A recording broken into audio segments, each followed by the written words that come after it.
for Scarborough Rouge Park.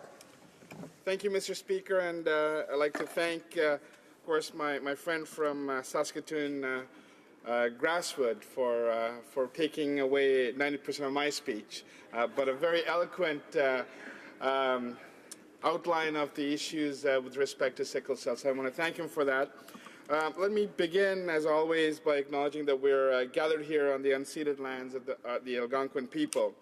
I want to thank Senator Jane Cordy from Nova Scotia for passing S-211, an act respecting National Sickle Cell Awareness Day in the Senate. I think her hard work over the years on this issue came to light with the passage of this particular bill in the Senate. And certainly I want to thank my good friend from Dartmouth, Cole Harbour, for sponsoring it in our House today and for his great advocacy on this issue. Before I entered politics, my understanding of sickle cell was very limited, and I must admit that I was on a tour during Black History Month 2 years ago, at a local community health center called Taibu, with my good friend from Barassa, that I found out about sickle cell disease. Taibu Community Health Center, as you know, Mr. Speaker, or you may not know, is the first and only black-focused healthcare center in North America, and I would say in the Americas. I learned that many young people face an uncertain future due to bouts of pain that limit them from reaching their full potential that day. There are systemic challenges in accessing medical services and government programs due to a lack of understanding of the disease. So, for example, for CPP disability, accessing disability tax credits, and those type of facilities that are available to those who have long-term conditions are often unavailable to those suffering from sickle cell disease. There's a lack of support for family members caring for their loved ones, and the disease disproportionately, as my good friend from Saskatoon Grassland said, affects the members of the African Canadian community. The lack of awareness about the disease often results in individuals being underserved by our healthcare system as a whole, including in the areas of research. The fact that treatment and knowledge of the disease vary from province to province and even from hospital to hospital in a particular region compounds the problem. It is one of the most common genetic diseases in Canada and one that has serious effects upon the lives of those suffering from it. Currently, people with sickle cell disease live with life expectancies as much as 30 years lower than the general population. Let us look at the disease. Sickle cell anemia is caused by a mutation in the gene that makes an individual's body produce hemoglobin. Hemoglobin is the component in red blood cells that allows them to carry oxygen from the lungs to the rest of the body. In people with sickle cell anemia, the abnormal hemoglobin causes red blood cells to become rigid and sickle-shaped due to a hardening of the irregular hemoglobin into long rods. Individuals who are sickle cell carriers have only one sickle gene and do not usually experience serious symptoms. However, as carriers of the disease, they're able to pass it on to their children if their partner has a disease. If the partner is also a carrier. Some of the symptoms of sickle cell effects are as follows. Sickle cell disease affects each person differently and can manifest in many ways.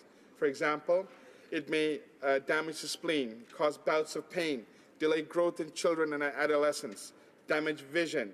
Around 10% of children with sickle cell disease have often suffered strokes, and 1 in 4 adults have suffered a stroke. It can cause life-threatening chest conditions, high blood pressure, blocked blood flow to kidneys and liver, open sores on patients' legs, gallstones, and priapism amongst men.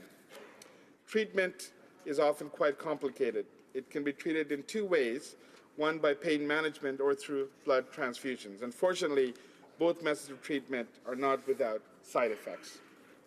I want to share with you a very personal story, Mr. Speaker, one that involves a very dear friend of mine. My friend and her partner both have sickle cell trait and therefore are carriers of the disease.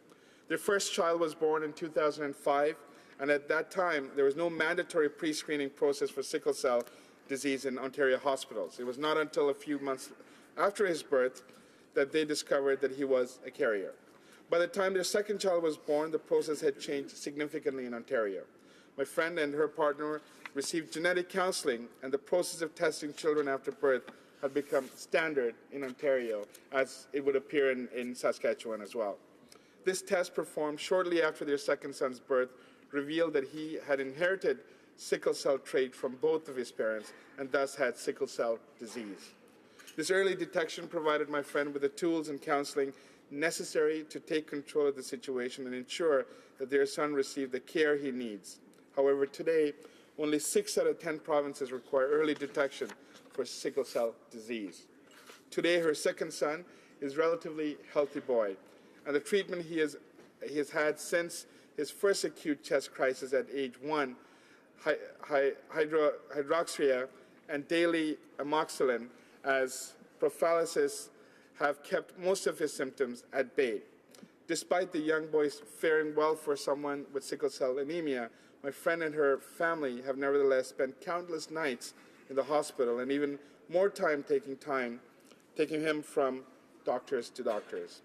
Due to the series of sickle cell disease, every fever must be treated as an emergency, and any sign of pain is quite frightening. My friend is relatively lucky. Her family is from a middle-income family. Her mother is happy to look after their son, so she does not have to worry about him during the day as she works. She has a flexible work environment that allows her to take time off when necessary. While my friend can effectively navigate the health system because of her advocacy skills, this is not available to most people, particularly those from racialized communities. On a broader level, sickle cell disease has not been given the level of attention it deserves due to the fact that it primarily affects a particular community.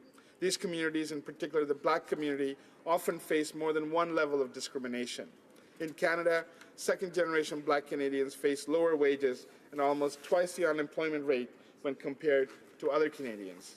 This economic disparity makes it more difficult to raise awareness about sickle cell inside and outside of the healthcare system, as many people in the sickle cell community are not traditional power brokers in Canada. If a parent of a child with sickle cell disease were working a minimum wage job, it would be virtually impossible for that person to take time off work and still be able to pay their bills. Attending every shift might be the difference between affording the necessary medication or healthy food people with sickle cell anemia need to remain healthy. In fact, in these situations, having a sick child can result in parents not being able to hold down a job. The lack of awareness around sickle cell disease only exacerbates the problem. Employers who do not understand the disease might also not be as accommodating when staff members must take time off to care for a relative because of their own pain crisis. One of the major reasons why people with sickle cell disease are being underserved by the healthcare system is a lack of awareness. This is a disease that individuals can die from if not treated appropriately. Last month was a very difficult month, Mr. Speaker. I saw firsthand the effects of sickle cell disease. I was able to attend a memorial for Keston Petgrove, who was a client of the Taibu Community Health Care. He was a young man. Keston died on January 7th, incidentally on his birthday, due to complications associated with sickle cell disease. Keston was actively involved in advocating for those who lived with sickle cell through various groups and organizations. He mentored children and youth, attended Camp Jamoke, and was active with sickle cell support group at Taibu. He was talented and expressed himself through various forms of art, including music. This is the real face of the sickle cell disease. Declaring June 19th National Sickle Cell Awareness Day will serve as an annual reminder of the suffering that people go through. And I just want to take a moment, I know I'm almost out of time, to really acknowledge the individual victims and their families and all the organizations that have worked so hard on this issue over the years. And in particular, I want to call out Taibu Community Health Centre, the Sickle Cell Association Awareness Group of Ontario, the Sickle Cell Disease Association of Canada, the Sickle Cell Association of Ontario, Black Health Alliance, and Camp Jamoke for the great work that they've undertaken over the years. Mr. Speaker, it's definitely one of those issues where I think more Canadians, if they're aware of the repercussions and the effects that it has on individuals and families, we would be much more inclined to put research dollars and additional support to those who need the help. I want to thank once again the Senator as well as my friend, as well as all those who've spoken in support, and I'd like to ask this House to support this unanimously in order that June 19th can be declared Sickle Cell Awareness Day. Thank you, Mr. Speaker.